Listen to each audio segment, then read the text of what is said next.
My name is Shay Brown. I'm a student at Hastings College, and I'm currently doing an oral history project in which I'm interviewing Bob Theasmeyer, here, he's with me, about the Vietnam War because he was a Vietnam veteran. And we are in Gothenburg, Nebraska, and it is currently 3:53 p.m. in the afternoon. So I guess what I want to start off with is asking you about your childhood. The first question I have is, when and where were you born? Well, I was born in 1948, June 22nd, 1948, in Lincoln, Nebraska. Okay.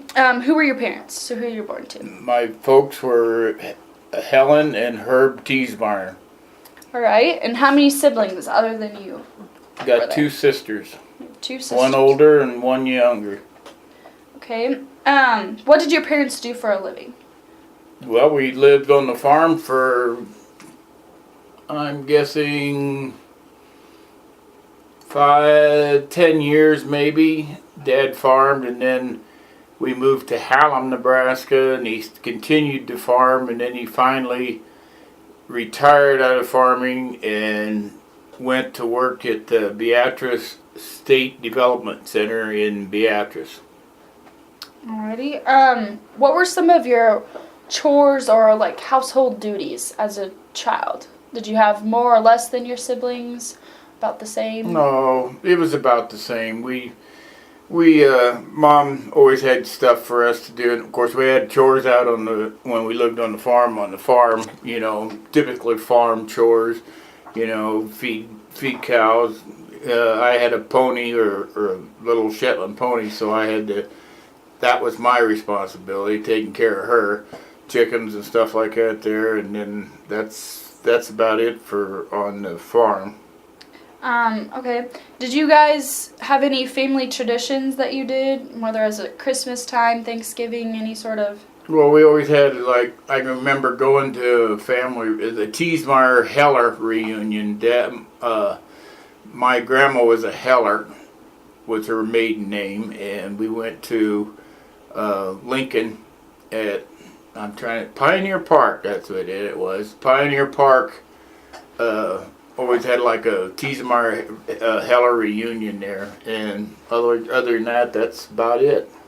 Okay, and the town you grew up in, Beatrice, Nebraska. Okay. What did you think of the community where you lived? What was it like? Could you kind of explain that? Oh, it was just typical. 13,000, I think, is what population is now. It's probably the same or maybe less, but to me, it was always a retirement town. It wasn't industrial or anything like that there. This is back in the 60s. We moved there in 1960. And I liked the town. I mean, there was nothing wrong with it or anything. No violence or anything. A lot of friendly people? Yeah, friendly people. Was there anything that stood out about the town that you liked, or anything you disliked about the town that you just was ready to leave? Well, it's just had a historical site in it that, what do you call it, out west of town? I'm trying to think of it, Homestead National Monument. That, and I think they got, well, the old railroad is a museum now and stuff, a depot, and it was just a typical town, you know. Yeah. What school did you attend? What elementary school? Well, first, before we moved to Beatrice, it was at Hallam, in Hallam, Nebraska. Started there in the 5th grade, went there till the 7th grade, and then it was in 1960 is when we moved to Beatrice, and that's when I started the 8th grade in Beatrice Junior High.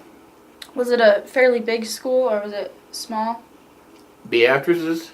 Yeah. Oh yeah, Beatrice was, it was giant compared to Hallam, that one-room schoolhouse that we had there.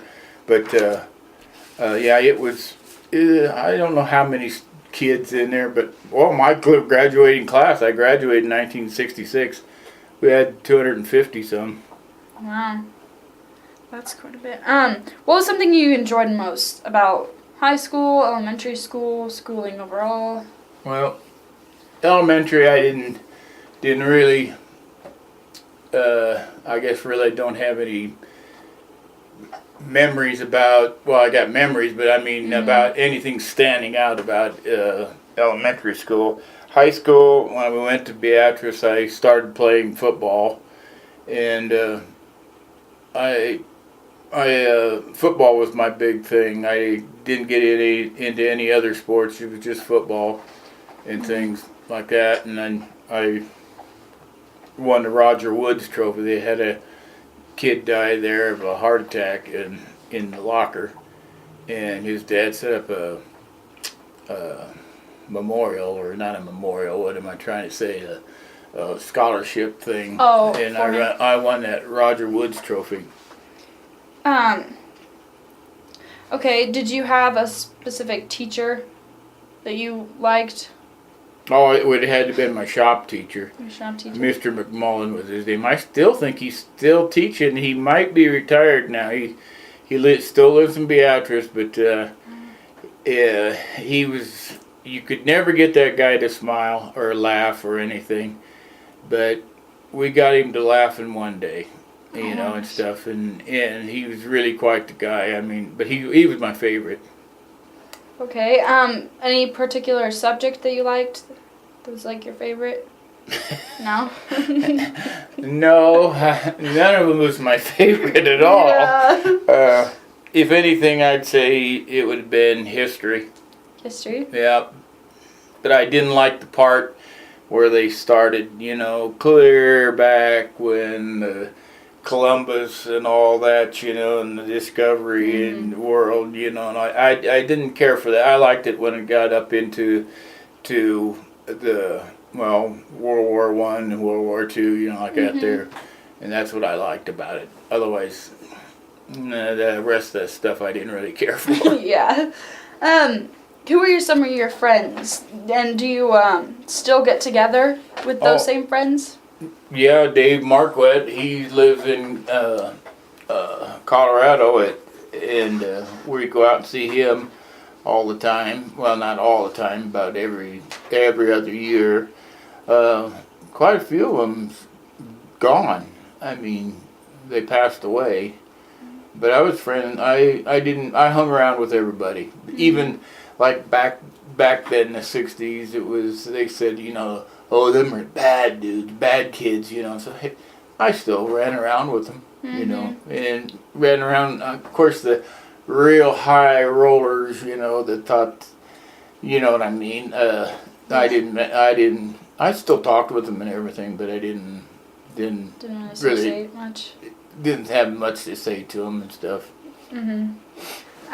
What were some of the things you did? Did you play a lot of sports with them? You said you played football. Just football. Is that where you met them? Mostly? Football, yeah. Mostly just football. I did play basketball, but I didn't. I never got to start or anything in basketball and stuff. But football was my main sport. So like you went over, you touched on a little bit on some of your hobbies that you did. What did you want to be when you grew up? Well, back in high school, I probably like most kids right now yet. I don't know. There was just what were you gonna do after you got out of school? I had no idea what I was gonna do. I knew the war was the Vietnam was going on, and but I never paid much attention to that at first and stuff. I didn't know what I was gonna do. Okay. As you grew older into your teenage years, I guess we kind of touched on that. How did your relationship change with your parents? It never. I mean. Or did it? No, it didn't. Mom and Dad was pretty liberal, I guess, with us, but we had to toe the line, All the kids did. Even my two sisters. Dad always would tell me, he says, you get yourself in trouble, throw in jail for something, He said, don't look for me to come get you out. He said, you got yourself there. He said, you can get yourself out. Right. So he was pretty strict about that. And Mom was more lenient, you know, but I think most moms are. Like you said, you weren't really sure plans after graduation. You didn't really know exactly what you wanted to do at that age when you grew up. Did your parents, were they fine with that you didn't really know and are kind of clueless graduating high school, or did they push you a certain way? No, they didn't push me at all. Junior Wolf, I got a scholarship after graduating, and I went from Fairbury Junior College. I don't think it's even there anymore. But it wasn't a big scholarship, just like $200, I think it was. But he's the one who talked with Mom and kept saying, no, Bob ought to go to school. Bob ought to go to school. You know, keep on going. He can play football and stuff. I wound up going to Fairbury Junior College for 2 years. For 2 years? And then you just got your generals there? Yep, I took arts and science was my majors. So then coming out of that, what was your job? What did you have for like a career? Or did you have one at that point? During school? Yeah, and then after, like in college, did you have a job or? Yeah, I had to work all the time. I started working when I was 14 for a construction company. Ray Witowski was his name, concrete work and putting up buildings and stuff. And I'd work for him during the summer, and then during school I worked at the grocery store. It was called Bolgart's in Beatrice, and then as soon as summer came around again, I'd go back to work for Ray, and he treated me good, and well, Bolgart's did too. So that's what I did on and off during school and during break. Did they? And you said so he treated you well. So I'm assuming they paid fairly well. Well, the pay wasn't much. I think $1.50. That's quite a change from now.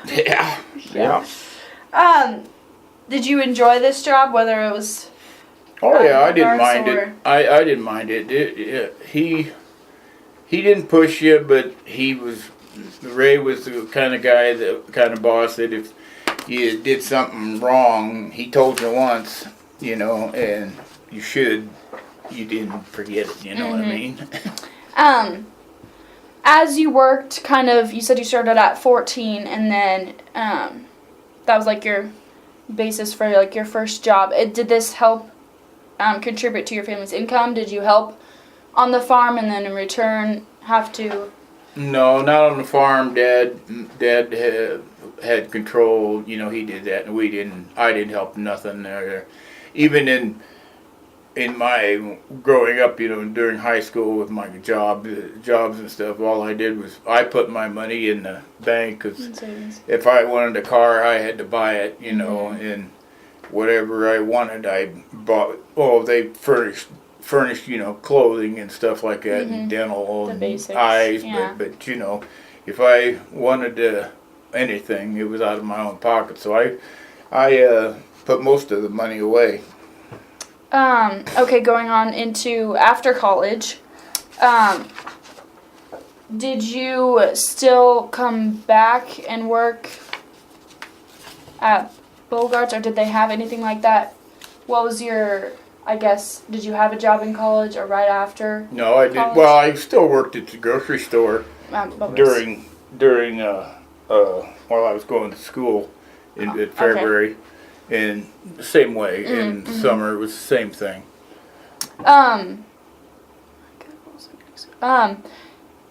After college and stuff,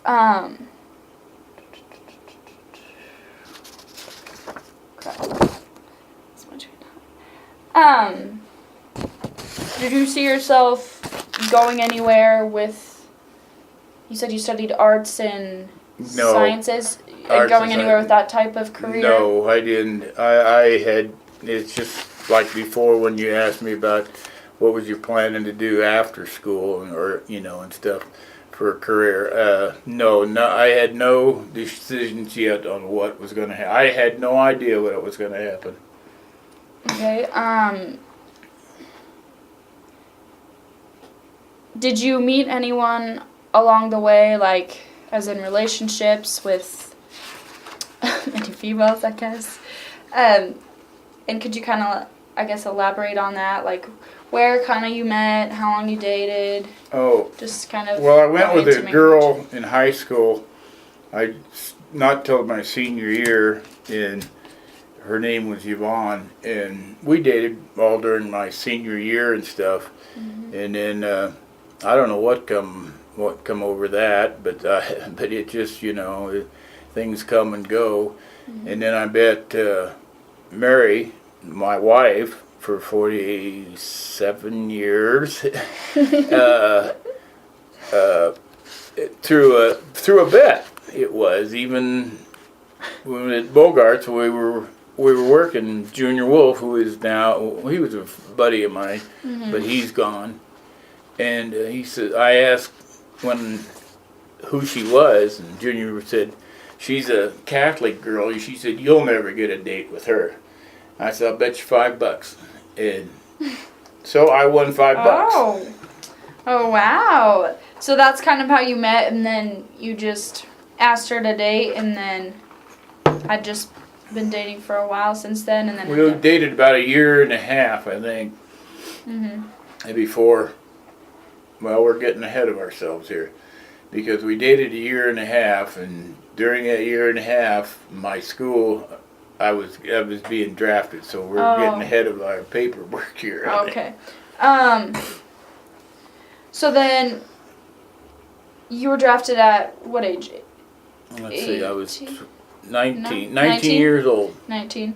How did you, I guess, what did you think when you were drafted? Did you know, you said you didn't really think about the war, so you didn't really know a whole lot about it, or? Oh, I watched TV. They had it on TV. I mean, they didn't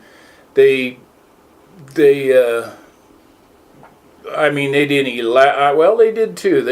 They had some of the battles and stuff in areas that what the guys went through, some of them, in the early 60s, and in mid 60s, I guess. And I'd see it on CBS News and stuff like that there. I never thought that I would ever take place in it, Mm-hmm. but that was a different story.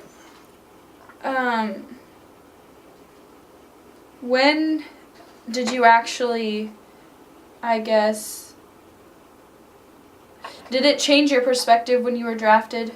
Kind of the idea of going into the war?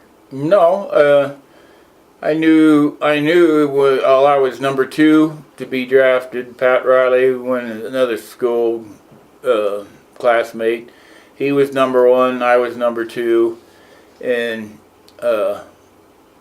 it just something. You're gonna go. I mean, either that or take off and run to Canada, like some of them did, and things. But otherwise, no, you had to go do your duty.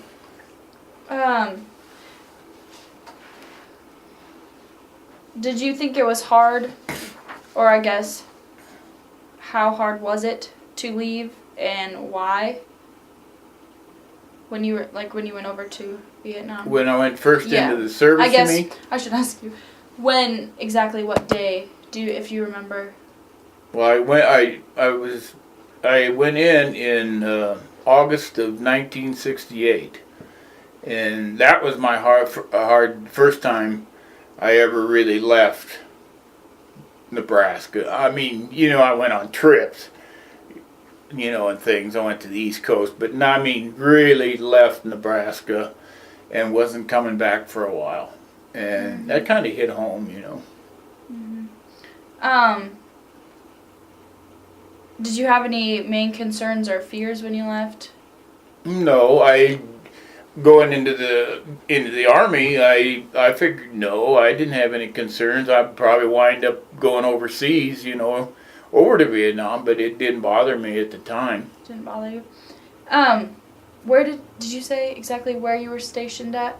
I was stationed at Fort Ord, California. I did my basic training and my AIT advanced infantry training at Fort Ord, California, and then I came home for 3 days and I had to be. They sent me to Fort Benning, Georgia. It was a NCO training school for non-commissioned officers, is what it was.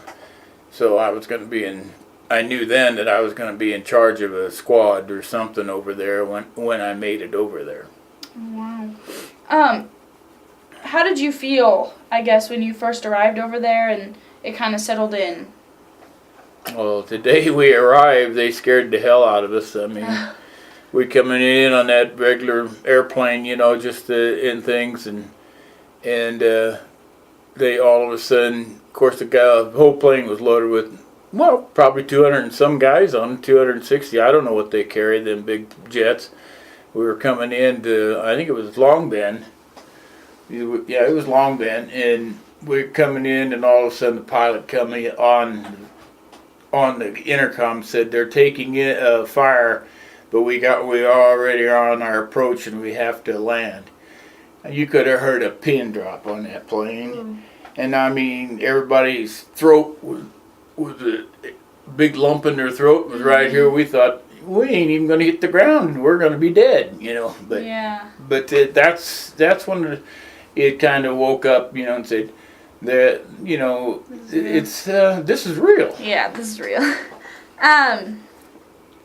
So I guess what else did you do in the war? Like, well, I was my MOS was 11 Bravo, which is infantry, and that's what they train for.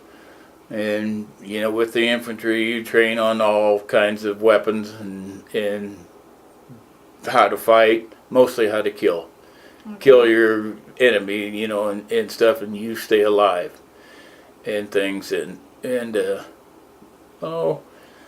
that's about all.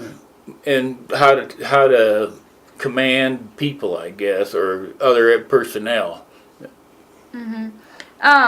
What were some of the tactics did they use during the war? Did they teach you any specific ways of fighting or? No, there was nothing. They taught in basic and AIT and even in NCO school. They taught you, okay, it's going to be like this and this, and this is what's going to happen, and then this is what you would do to counter react. But that didn't. None of that ever took play. I mean, it was a totally different situation when you were on ground. Yeah. So the weapons, were you trained? You said you were trained with all sorts of 60 M16. What's called an M16. They got AR-15s that look just like them now, but ours was different looking. And then of course we had mortars, explosives, everything, machine guns, everything we could have, knives and stuff and carry. I guess I just kind of want to talk about your clothing and what you wore. Could you kind of explain what all you had to carry around, and if it was heavy, and why was it heavy, and just your equipment, I guess, and overall uniform? Mostly it was fatigues, green fatigues, is like this one right here. This is the one I had, one of them. And steel pot, carried a pack on your back with food, sea rations in them, ammo, plenty of ammo, everybody, and we had a squad of 6 guys, and everybody carried 1,000 rounds for the machine gun and stuff, and we went out on patrols. I was with the 199th Light Infantry Division,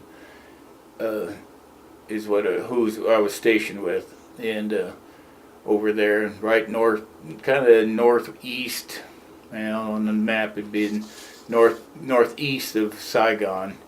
I don't know how far away we were from Cambodia border. We could have been 2 feet away. I would have never known, but yeah, we just carried everything, and stuff with us when we went out and on patrols, and mostly it was just a patrol. They called, search and destroy. Search and destroy. So, you were there for how long, or were you there the whole time? Did you No. move around? I was really in country for 38 days. 38 days is all I made it. And then on February 8th, 1970, I should be on the wall.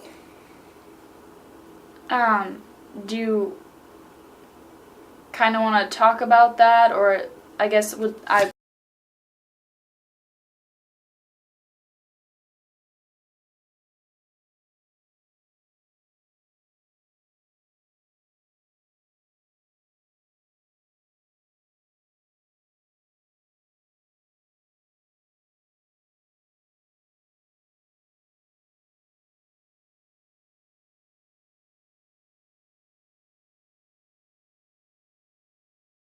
And uh, I, she said I pushed her down one night in bed, and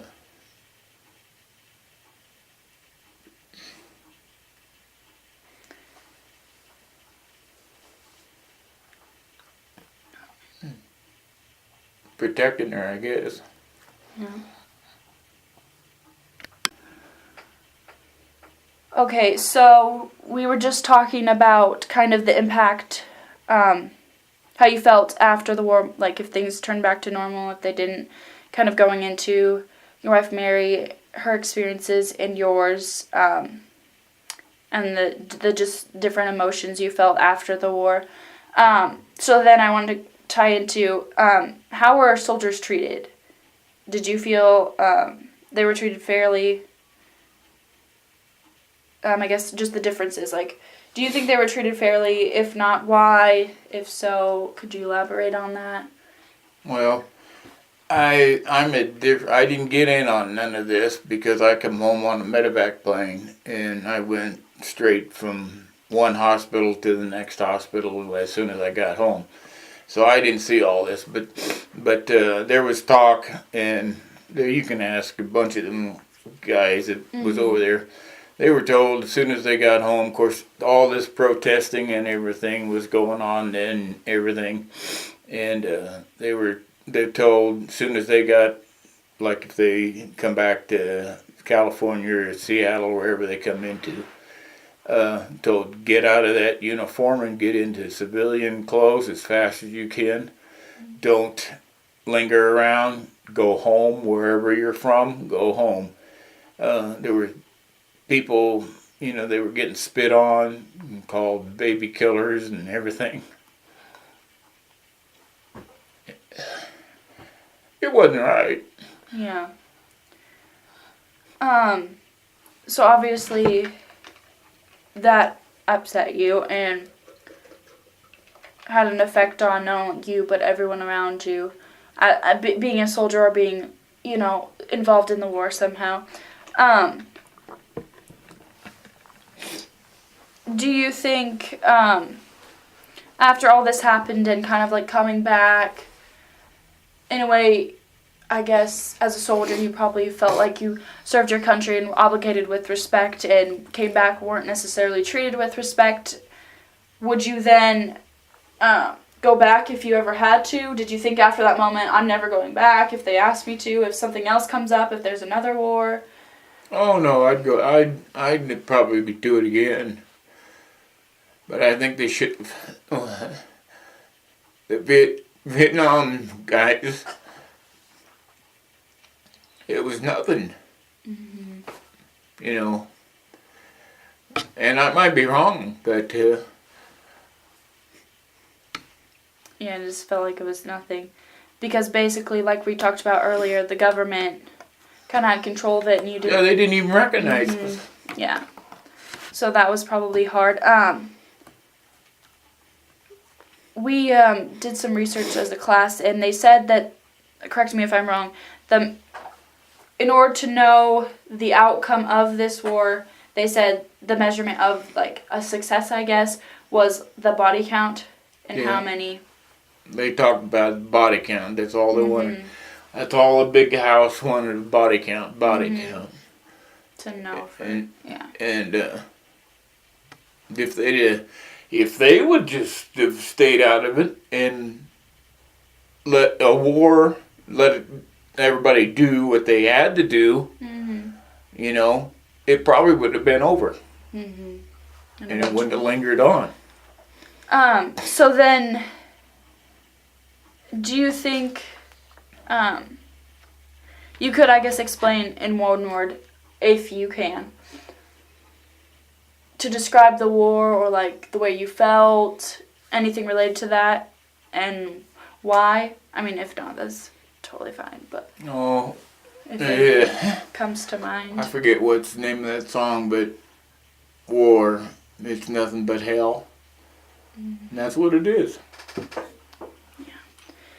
So then leading into this impact, how has, I guess, being a part of this war changed your life? Oh, I got more respect, you know, for everybody. Not just Vietnam, I mean, World War One, World War Two, the Civil War, all of them. They fought for this country. Do you think, personally, you would have done anything differently? Do you think, as a nation, we should have done things differently because of what went on, or, I don't know, what you saw and experienced? And then after the fact, like, the treatment of it. Do you think some things could have been handled differently? Well, yeah, I like I say again, if the politicians would stay out of it, it would been handled different. And we always said or talked, and this is one of my beliefs, if you'd have put a rifle and put it in the hands of the presidents or the congressmen and stuff, and then had them go out and the first round that cleared their head, I bet the war would have been over. Or the first round that went by them, the war would have been over.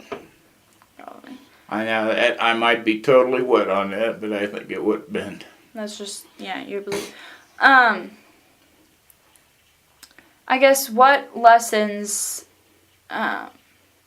did you learn from this? Like, if you have any that you'd like to share about this specific time in history? Or just any at all? Well, I'm just glad I made it out alive, you know, and stuff. But I don't know how you really answer that. Well, at first, when I first come home, it was, you know, I was prejudiced, I'm sure, like everybody was, you know, and it would get upset when you see a flag, or they burn a flag or tear it down.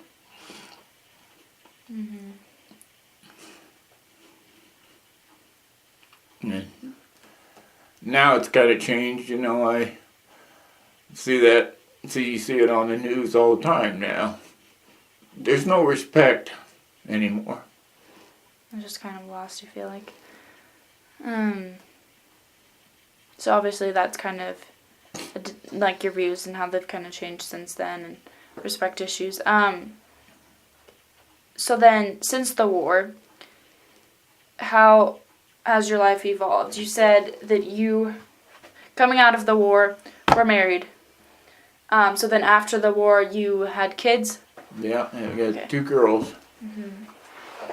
And then from these 2 girls, do you have any grandchildren? Well, of course. More family? I've got 6 grandkids. And, 2 great grandkids. Okay, so then, since the war and since your life has kind of evolved,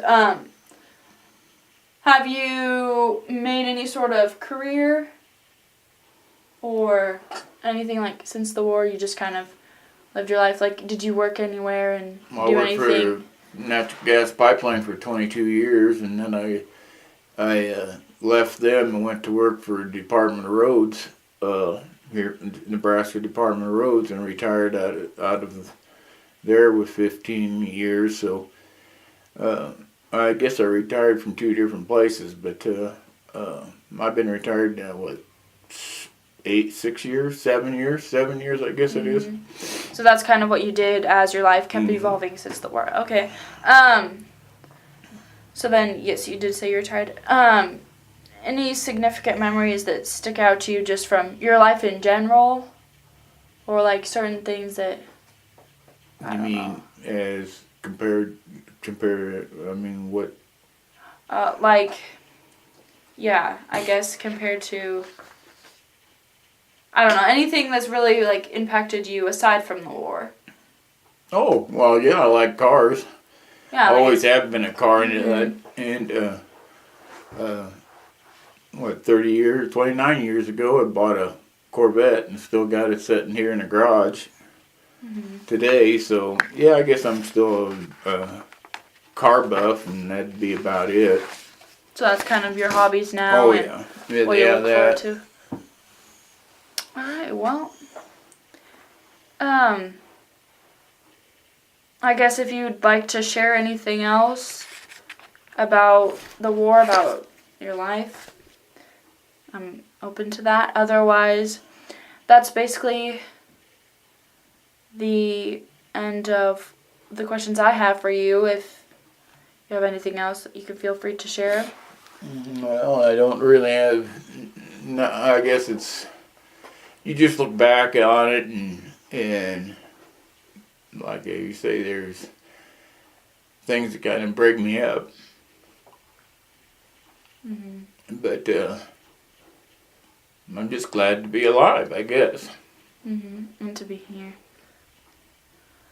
Well, thank you for your time and for this interview. It is now currently 4:47 p.m. and this interview is coming to a close.